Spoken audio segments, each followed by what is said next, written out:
Good morning class. आज हम हिंदी शुरू कर रहे हैं। हिंदी का पहला पाठ है ध्वनि। ध्वनि को लिखने वाले रचयिता का नाम है सूर्यकांत त्रिपाठी। तो हम कविता शुरू करने से पहले हम कुछ चीज़ें सूर्यकांत त्रिपाठी जी के बारे में जान लेते हैं। सूर्यकांत त्रिपाठी निराला जी का जन्म काल सन 1899 से 1961 तक रहा। यानी कि ये कब पैदा हुए थे? 1899। और इनका मरण कब हुआ था? 1961।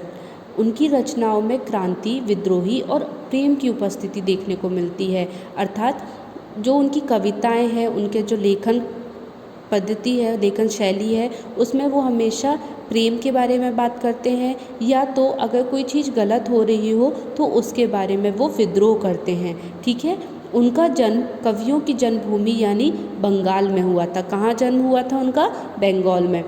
अनामिका, परिमाला, गीतिका आदि उनकी प्रसिद्ध कविताएं। ये और भी कविताएं ध्वनि के अलावा जो बहुत ही ज़्यादा प्रसिद्ध हुई थी। निराला जी ने स्वामी परमहंस एवं विवेकानंद जैसे स्वतंत्रता सेनानियों से प्रेरणा ली और स्वतंत्रता संग्राम में अपना महत्वपूर्ण योगदान दिया। अपनी कविताओं के द्वारा विद्रोह किया उन्होंने। ठीक है। अब हम कविता पे आते हैं। अभी ना होगा मेरा अंत, अभी अभी तो आया हूँ, मेरे मन में मृदुल वसंत। अभी ना होगा मेरा मन अंत। हरे हरे ये पात डालियाँ कलियाँ कोमल गात, मैं ही अपना स्वप्न मृदुल कर मेरूंगा, फेरूंगा निद्रय कलियों पर, जगा एक प्रत्यूष मनोहर। सूर्यकांत त्रिपाठी निराला जी कहते हैं कि ध्वनि कविता में प्रकृति को बहुत ही सुंदर और अद्भुत वर्णन किया है। इस कविता में उन्होंने प्रकृति की मदद से मानव के मन की भावनाओं को दर्शाया है। ओके। कवि कहते हैं अभी तो उनके वसंत रूपी यौवन की शुरुआत हुई है, अभी उनका अंत नहीं होने वाला। प्रकृति के बारे में बताते हुए कवि कहते हैं कि हर तरफ हरियाली छाई है और पौधों पर खिली कलियां अभी तक सोई हुई हैं। कलियों से वो क्या बताना चाहते हैं? कलियों किनको कहा गया है? जो दुखी और परेशान लोग हैं। ओके।